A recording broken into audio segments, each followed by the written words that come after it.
When politicians talk about a no-deal Brexit from the EU, what they're advocating is trading with the EU on WTO terms. The WTO, or World Trade Organization, began after the Second World War, and it's a place where 164 countries negotiate the rules of international trade. There are also 23 observer countries, including Iran and Iraq, who are currently discussing access. Now, each member sets their own tariffs or duty on goods coming in from abroad, as well as quotas on how much of each product can be imported. Countries within the EU set one uniform tariff for goods coming into the bloc from outside it. Now, those tariffs vary depending on the industry. So if the UK were to trade with the EU on WTO terms, it would mean our manufacturers paying an export tax on electrical machinery of 2.5%. But it would be 10% on British cars. And for our cheese and dairy farmers, the export duty would be almost 36%. Remember that as EU members currently, we don't pay any tariffs on EU goods going out or coming in. So tariffs would also be felt by UK consumers.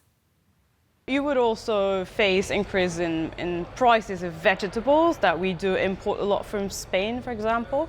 And so this is very likely to translate into higher consumer prices. And so if the wages don't move, which is very likely, then it means lower living standards. Now, we could choose to lower or waive our own tariffs on goods coming in to try to stimulate free trade with the EU and bring down prices for consumers.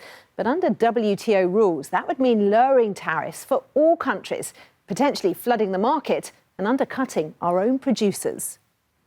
With this idea of going into WTO with very low tariffs, what you also lose then is your currency for trade agreements. These much vaunted sort of trade deals which the UK is going to conclude, what you have as currency is the protection of your market. If your tariffs are very low, no one's interested in concluding a trade agreement with you because they have access to your market anyway. Why would they reciprocate? So the prices we pay in the shops might go up, but what would be the impact on jobs? A recent study from the UK Trade Policy Observatory at Sussex University estimated a no-deal Brexit could cost up to 750,000 jobs. That's around 2.5% of the total job market. Now, many Brexit supporters, like Jacob Rees-Mogg, claim switching to WTO terms would be much better. But far from being the norm, no country in the world trades exclusively on WTO terms. All 164 member countries have negotiated better access to at least one market. But as we're finding out, trade deals are both highly complicated and lengthy.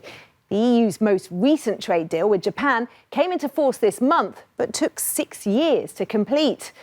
A no-deal Brexit could mean trading on less favourable WTO terms for many years to come.